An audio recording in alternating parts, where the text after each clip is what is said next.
Romance of Sui and Tang Dynasties, Chapter 60. You know, there's this really painful contrast you see all the time in historical accounts. Oh, yeah. It's the bonds between, say, biological brothers. You'd think they'd be the strongest, but our sources are full of stories where those are the first to break. Right.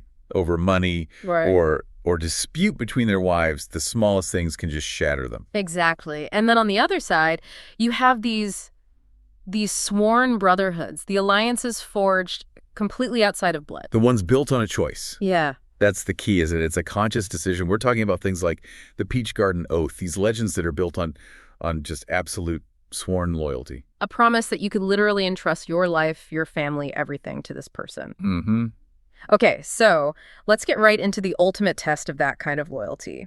We're going to examine this dramatic, tragic, and honestly incredibly visceral climax from the early Tang Dynasty. We're focusing on the execution of the general, Shan Xiangxin, and the astonishing lengths his sworn brothers went to simply to honor the oath they'd made. Yeah, it's a real collision between political necessity and just raw personal honor. So to set the stage, we're right after the big victory.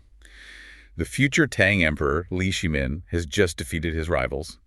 The Central Plains are basically his. But now comes the cleanup, the reckoning. Exactly. The Ministry of Justice has its list.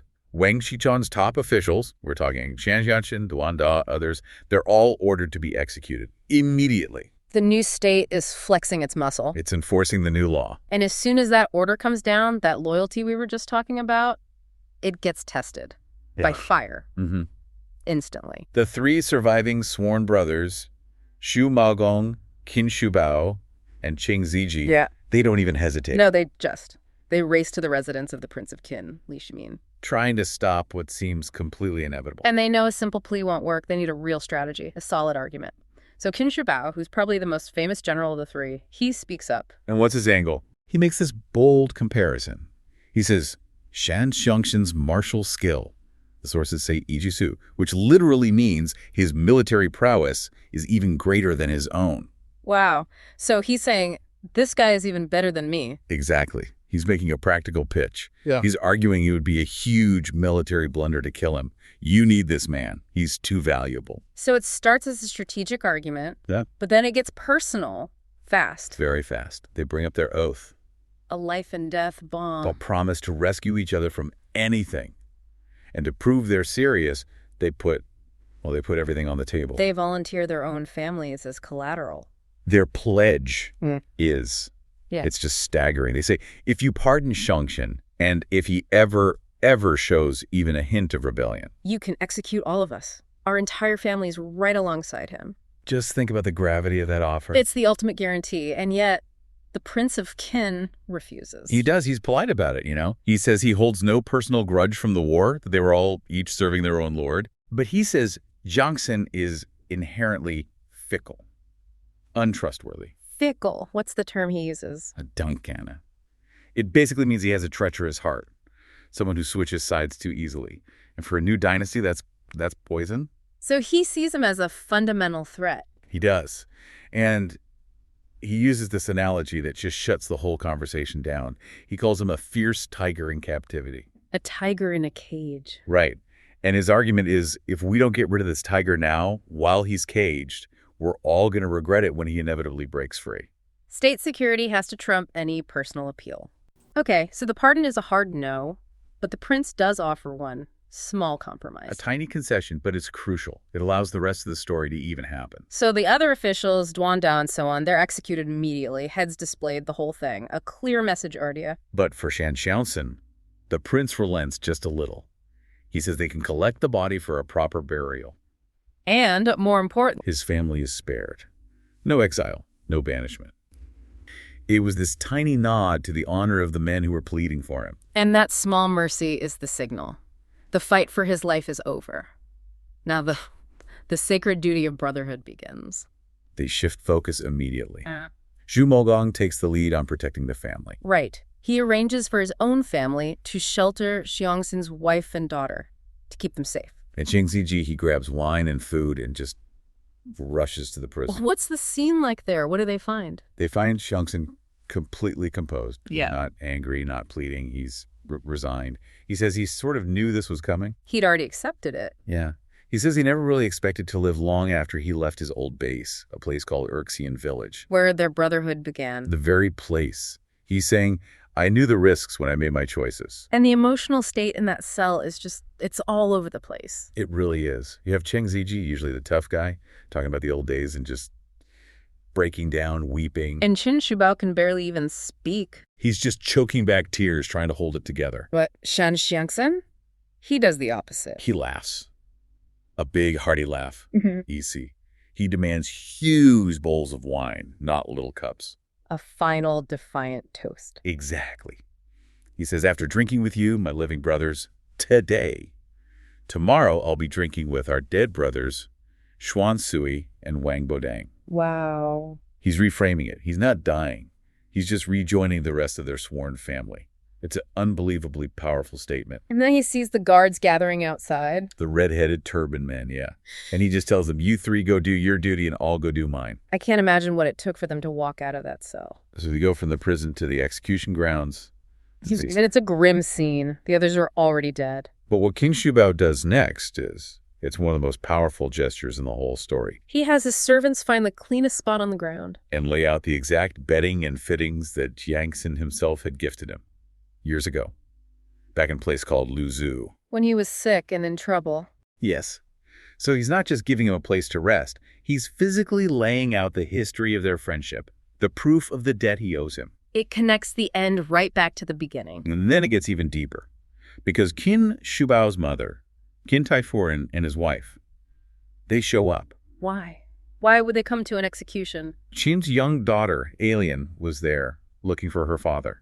And when Qin's mother heard what was happening, she insisted on coming. And she does something extraordinary. She, a woman of her status, insists on kneeling to Qin, a condemned man. To repay the grace he showed her son all those years ago, it's not just a debt between friends anymore. It's become a debt between families. A generational debt that needs to be publicly acknowledged. Yeah. And this is what sets the stage for the final shocking act, the moment that defines this entire story. After the women are led away, the three men, Qin Shubao, Cheng Ziji, and Shimao Gom, they pull out their knives. And this is where the oath, the Xinqin, becomes horrifically literal. They're done with words. This is a covenant made in flesh. The act is called Dei. Cutting flesh from the thigh. Each of them carves a strip of muscle from their own leg. They roast it on a small brazier right there on the execution grounds. And they hand it to Shan Qianxin to eat. Yes. It's visceral. It's horrific. Why that act? What does it symbolize? It's an ancient form of covenant. By having him consume a part of their own bodies, they're literally making his family's survival a physical part of themselves. It's not just a promise anymore. It's a guarantee. And the oath that goes with it is terrifyingly clear. If we ever fail to care for your family, may we be butchered and roasted just like this flesh. A promise sealed in blood and ritual cannibalism. That single image it's why this story has survived. The sheer raw commitment. And there's one final layer of protection, a practical one. Qin Shubao calls his own son Wai Yu to come forward. And he has the boy bow to Xiangxin. And address him as his father-in-law, Hitsutro. So he's not just making a promise, he is publicly betrothing his son to Xiangxin's daughter, Alien. Exactly. He's locking the families together. It's a brilliant move. Suddenly, Alien isn't the daughter of a traitor anymore. She's the future daughter-in-law of a powerful Tang general. She's protected, untouchable. It's a checkmate against fate. And seeing this, seeing his lineage secured, Xiangxin he laughs one last time. And he says, truly my son-in-law, Fizi. And then he submits to the blade. He dies. But the loyalty doesn't even stop there. His steward, Shan Quan, tries to kill himself right on the spot. He's crying out that he has to follow his master. Cheng Ziji has to physically stop him, save him, and then gives him the duty of overseeing the burial. And because the burial was allowed, the funeral becomes this gathering of the old guard. All these other heroes come to pay their respects. Right. Wei Xuan Cheng, Yurinda, Lu Chikincha. It becomes a ceremonial farewell, not a criminal's burial. It's a quiet act of defiance. There's a verse in the source material that sums it all up, doesn't it? It does. It's a lament, really. It says, the great prince of Qin won the Central Plains. He won the ultimate power. But he failed to show mercy to a great hero. So the political victory had a spiritual cost, leaving all these heroes wondering about their own loyalty and weeping 10 lines of blood tears for him. You see that tension so clearly. The cold, hard logic of statecraft on one side. Assert rid of the threat. And on the other, the sacred, physical, bloody duty of brotherhood, an oath that was more important than their own bodies. Meanwhile, and our sources pull back the curtain on the fates of two incredible figures, Princess Du Shanyang and, of course, the legendary warrior Hua Mulan. They really represent two sides of the same coin, don't they? Post-war survival.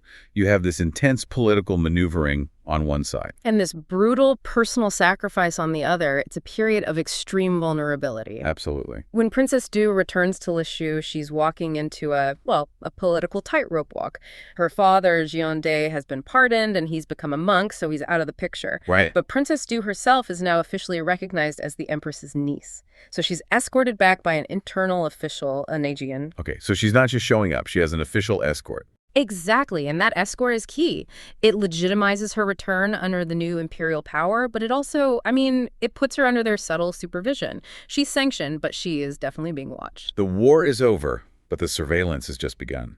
Our mission today is to trace this tightrope walk, how she solidified her authority, and the catastrophic cost of the secret mission she gave to Hua Mulan. So let's start in Lishu. Princess Du arrives. The acting governor, Qi Shangxing, welcomes her.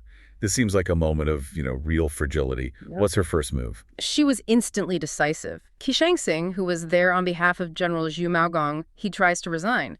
He even suggests an older official, Jia Runfu, to take the job. And Runfu was an old confidant of her father's. He was. So logically, you'd think she would embrace that continuity. But continuity is dangerous when you've just been defeated. Precisely. Qi Shangxing then has to admit that Runfu was actively avoiding him and had actually fled the area. Wow. So Princess Du shows this immediate cold political savvy. She refuses to accept Shangxing's resignation. She tells him to stay. She insists. She basically tells him, General Zhu chose you for a reason. You carry on with the duty. That's a brilliant move. Yeah. She's signaling loyalty to the current power structure, not dwelling on the past. Exactly. It allows her to govern without seeming defiant. But governance aside, her deepest, most personal priority had to be a proper memorial for her mother, Empress Cao, right?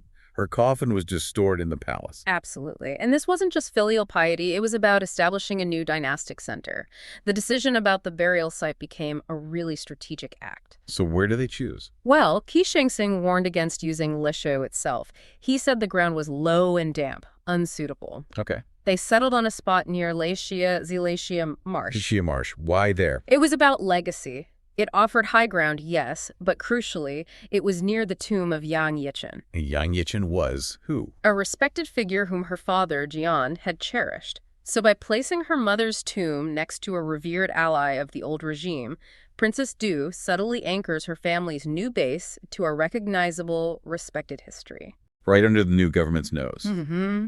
So she uses the past to secure her future. She buys the land, builds this big tomb, moves her family there.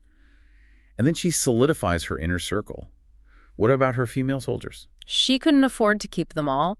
She had to transition from a military guard to a trusted administrative retinue. So she downsizes. A lot of them came back when they heard she was in power, but Princess Du was extremely selective. She kept only those who were described as old and steady. The veterans. The veterans, the ones who were reliable and suited for civilian security roles. The rest were sent away. She was purifying her inner circle for the long game. Okay, so her power base is settled.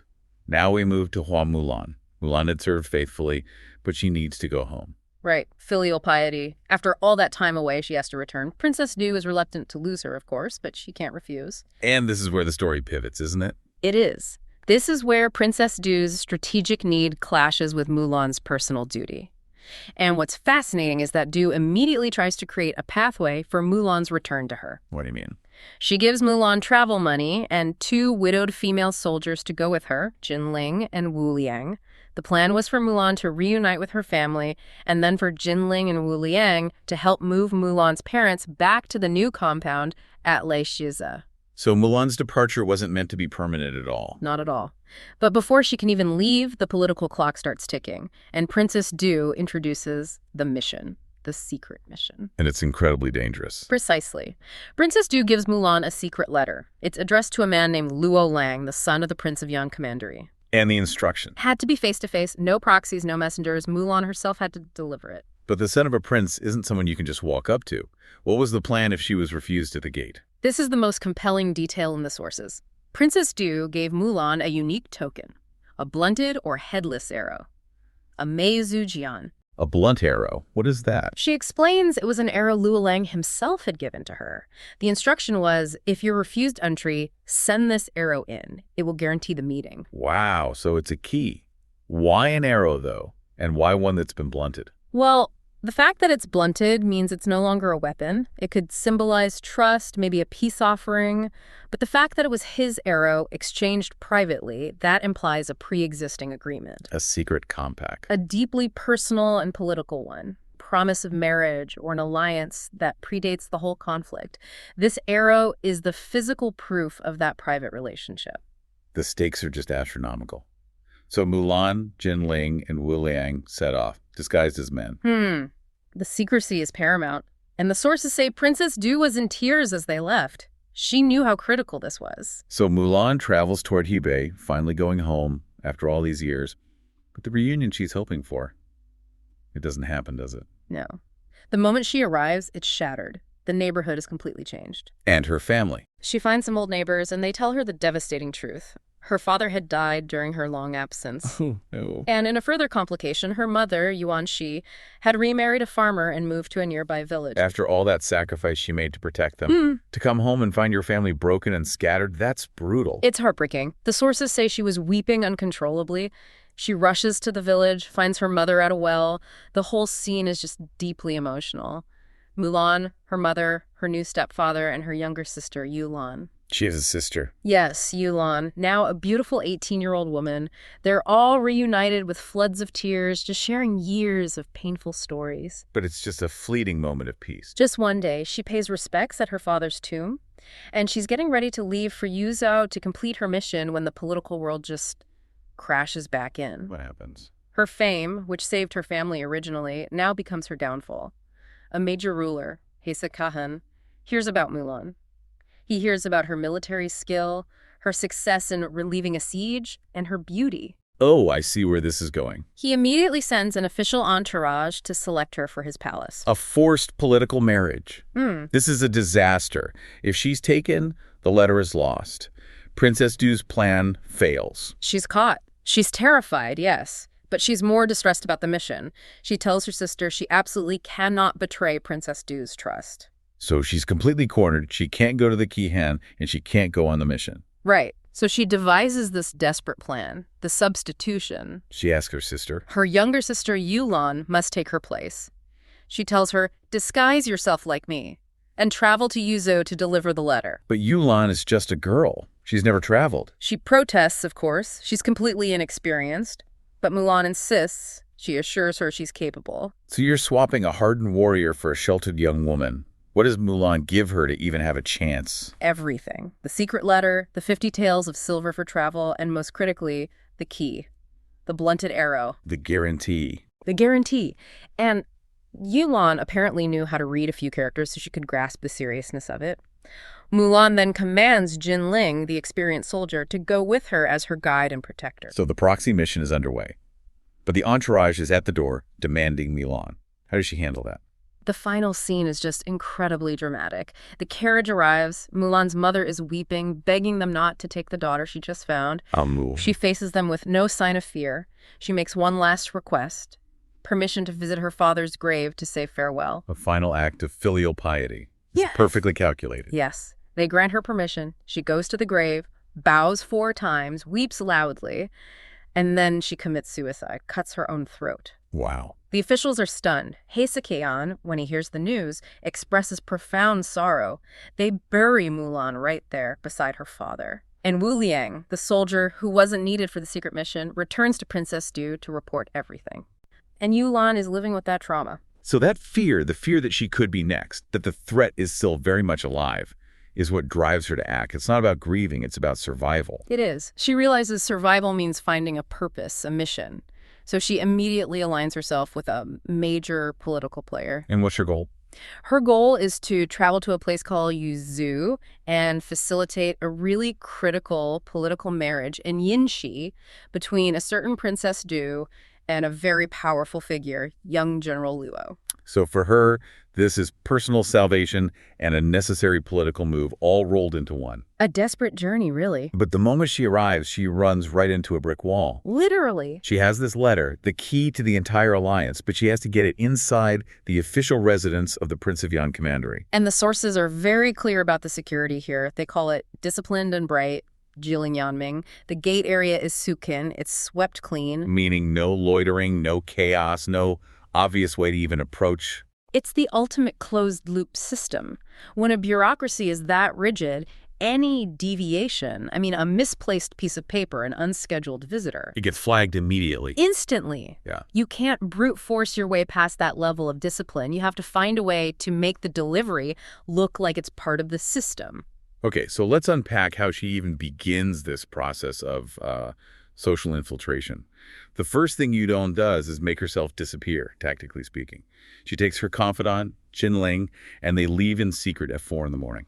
And when they get to Yuzhou and find a place to stay, the first act is a complete transformation. She doesn't just change her clothes. She disguises herself as a young scholar, a Shushengdaban. And that disguise is everything, isn't it? Oh, it's genius. It's the first critical layer of her own security. She removes her most immediate vulnerability, being a woman traveling alone, potentially a refugee, and she replaces it with a socially credible identity. An identity that lets her move through spaces without drawing the wrong kind of attention. It gives her immediate access to a whole network that would otherwise be closed off to her. But the strategy gets refined very quickly.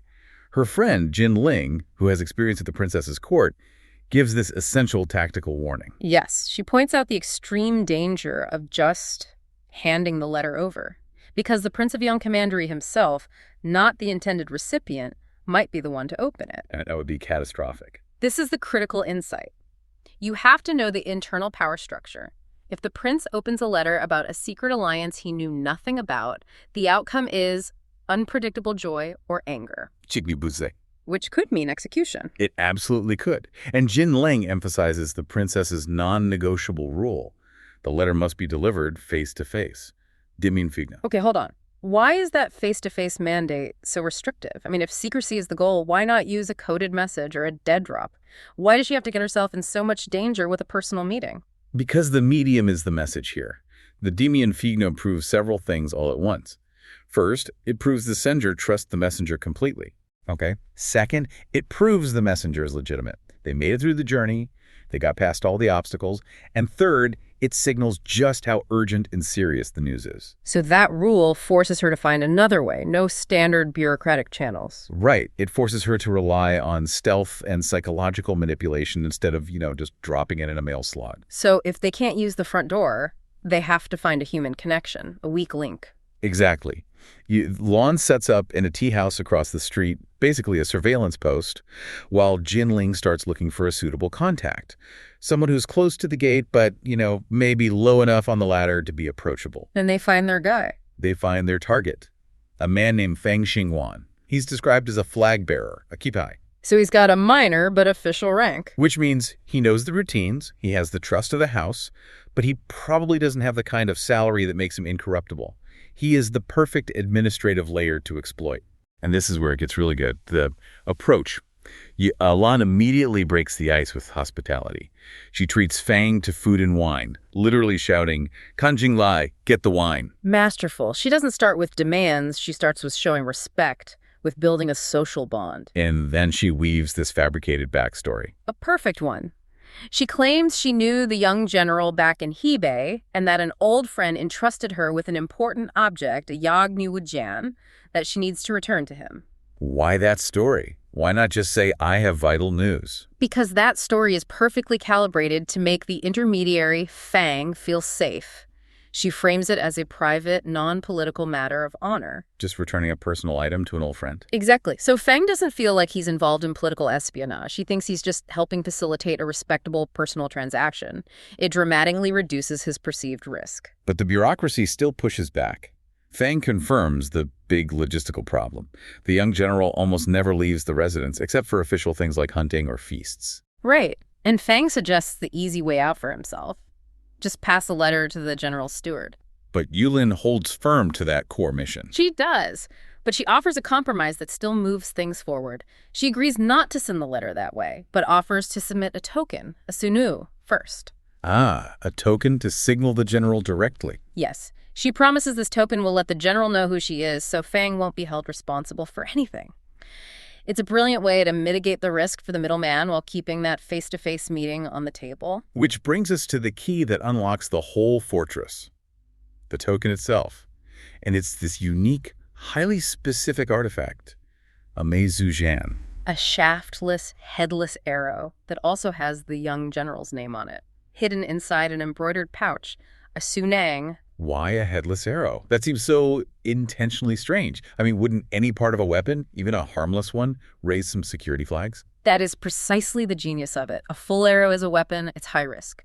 A headless, shaftless arrow is inert. It's just a fragment, totally non-threatening. But it's also irrefutable. Irrefutable proof of a prior military connection. It signals an alliance, it signals urgency and legitimacy, but does it without triggering the guard's protocols for weapons or suspicious documents. It's authentication in its purest form. So the token makes its journey inside. Fang Xingguan hands the pouch to Pan Mei, a trusted personal servant. And Pan Mei knows this is unusual, an unscheduled package from an outside guy, so what does he do?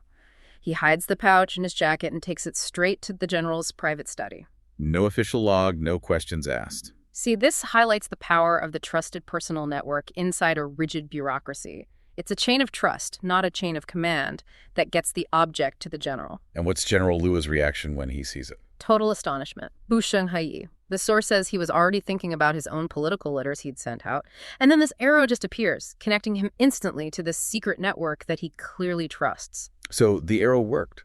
But now Luo has his own internal security problem. He can't just bring a mysterious stranger inside without breaking all the rules. Exactly. So he has to come up with his own layer of deception to make the meeting happen. What's his move? He whispers instructions to Pan Mei. The cover story is brilliant. Tell Fang that the general is leaving for a hunt, a DAOA, and that the messenger should wait outside the east gate. So he's using a normal, acceptable activity, the hunt, to hide the real reason he's leaving. It manages internal perception perfectly while setting up the secret meeting outside. I mean, imagine having to stage a full hunting party just to receive one letter. The level of theatrics is incredible, and the performance itself is spectacular. Luo rides out in full pageantry, pearl crown, gold belt, purple robe, a tall horse. It's designed to look completely legitimate. And Youlan is watching all this military splendor, and she has this quick human thought. How could Princess Do not think of this handsome hero? The political alliance just got a very human face. That little observation is so important. It shows the messenger is constantly assessing the emotional landscape, not just the logistics. She follows, hires a ride, and meets him on a nearby hill where he's told his men to scatter for the hunt. So the meeting's private, but still very exposed. Highly vulnerable, and the exchange itself is rapid. Luo dismounts to meet the beautiful scholar. Youlan pulls the letter from where she'd hidden it inside her boot, Zai Shuozi, and hands it over. And Luo's still paranoid. Extremely. He immediately gives the letter to Pan Mei to store. The source says there were too many attendants around, ne ding shendush. He won't even look at it in public. So the delivery is complete, but the actual information transfer isn't. Right. And Luo needs context now. He asks her identity. Flower Youlan. She explains the connection to the princesses through her older sister, and she quickly gives him the whole terrifying backstory. The Khan's uprising, her sister's fate. This is the foundational intelligence that justifies the letter, that explains the desperate stakes. But the safety window closes almost instantly. She's mid-sentence when the household guards start to arrive. Jia Jiangmen Dushtao. The debrief gets cut short. It does, and Luo understands the danger of that half-told story. Her having that information and being out there alone is a massive risk. So his next move is pure protection. He insists she stay overnight to continue the conversation. He says he needs to know all the innermost thoughts. You do know when Shincho. He can't let her go. But if he brings her in, doesn't that raise the security risk he was trying to avoid in the first place, especially in a place that strict? It's a calculated risk. The danger of her being intercepted outside is now greater than the risk of securing her inside, where he controls the information. So he takes this impressive logistical step to tie up all the loose ends. He does. He tells Pan Mei to go tell Fang Xinguan to visit Youlan's original lodging and make sure the innkeeper keeps her belongings safe. He's erasing her tracks. And her final destination is the inner study, the Ne Fang. It's incredible. The study has 3 rooms, the general's bedroom on the left, a guest room on the right, and she and Jinling are now fully protected, integrated inside the fortress walls. Meanwhile, Luo Gongzi, you might know by his fighting name Luo Cheng, Right. and he's betrothed to this woman of noble lineage, Dulai Niang, a really powerful political match. And then it all falls apart. A mysterious, unexpected messenger arrives from a faraway place and delivers a rejection so definitive it brings this noble hero to his knees. And he's expecting it to finalize this beautiful political romantic match. And instead, he opens it, and it's a complete formal letter of rejection, a Zhuhun de Yufushu. His reaction is immediate and total. The sources describe him weeping like a child in his mother's arms. It's a complete emotional breakdown because his expectation, both political and personal, is just annihilated. And the letter itself, it's a piece of art. It's signed with this calculated humility. The deceased daughter of a conquered state, Miss Du Lin Yang. She instantly nullifies her new royal status in favor of her more tragic origin. She does. She acknowledges their history, their alliance on horseback, but immediately contrasts that with their current situation. Nation broken, home ruined. Her core argument is all about protecting Luo Gongzi's reputation by claiming her own status is too low. She uses that phrase, cloud and mud separation, arguing that because Luo Gongzi is a great vessel, his status is like the clouds in heaven. And hers is the mud on the earth. She calls it an unequal match. It's a tragic act of self-abasement, almost designed to stop him from even trying to appeal. It's masterful rhetoric. But here's the vital clue that keeps hope alive for him.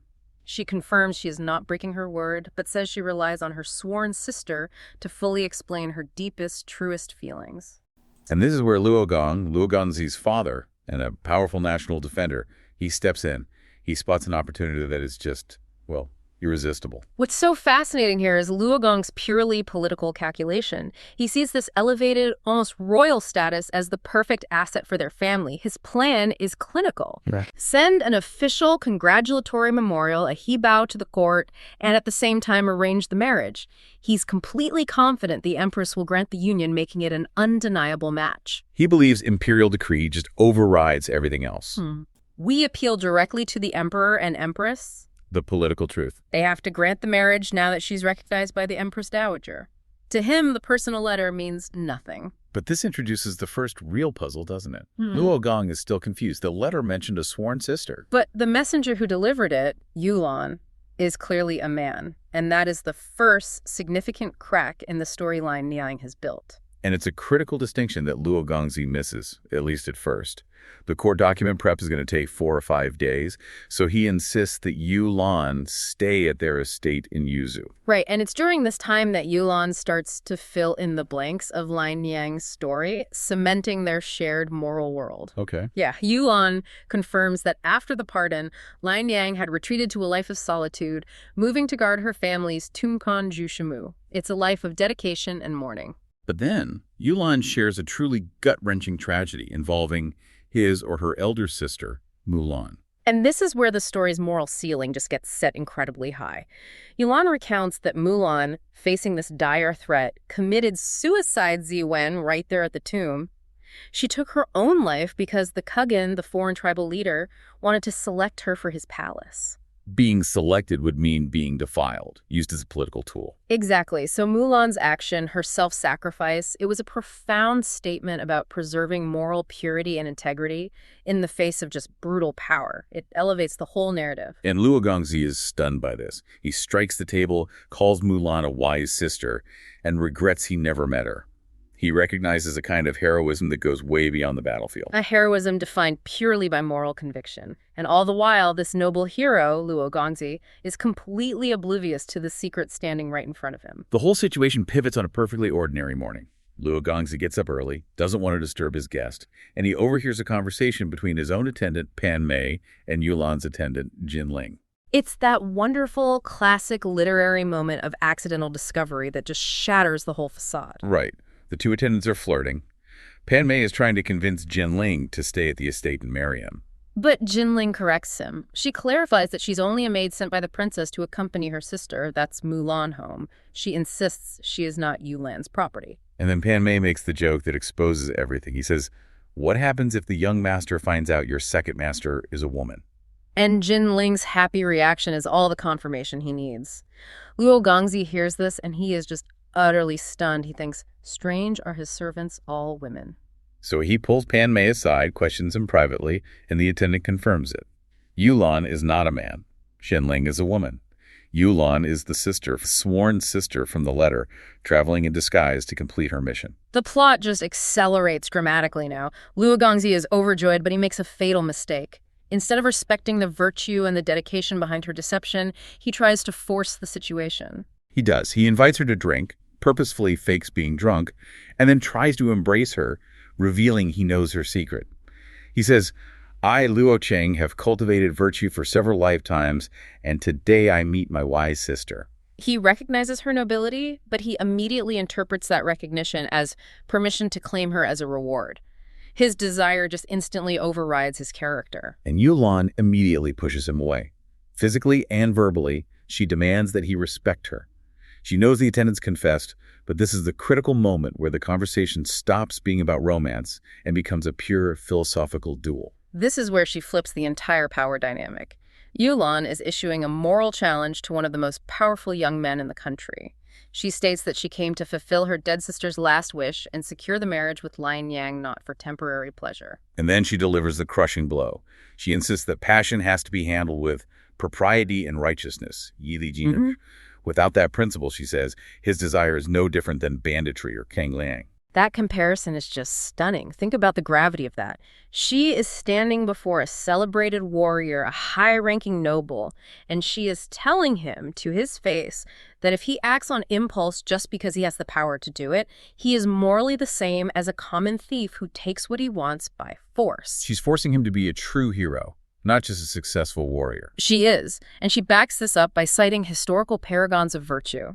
She counters his romantic ideas about a rendezvous under the moon by bringing up figures like Lu Xiahui, who sat next to a woman without defiling himself, and Qin Junzao, who famously slept in the same bed with a woman without any disorder. She calls these actions thick virtue. Exactly. She's arguing that true character, the kind of virtue that makes a man worthy of being called a great vessel, isn't proven by fighting enemies on a battlefield.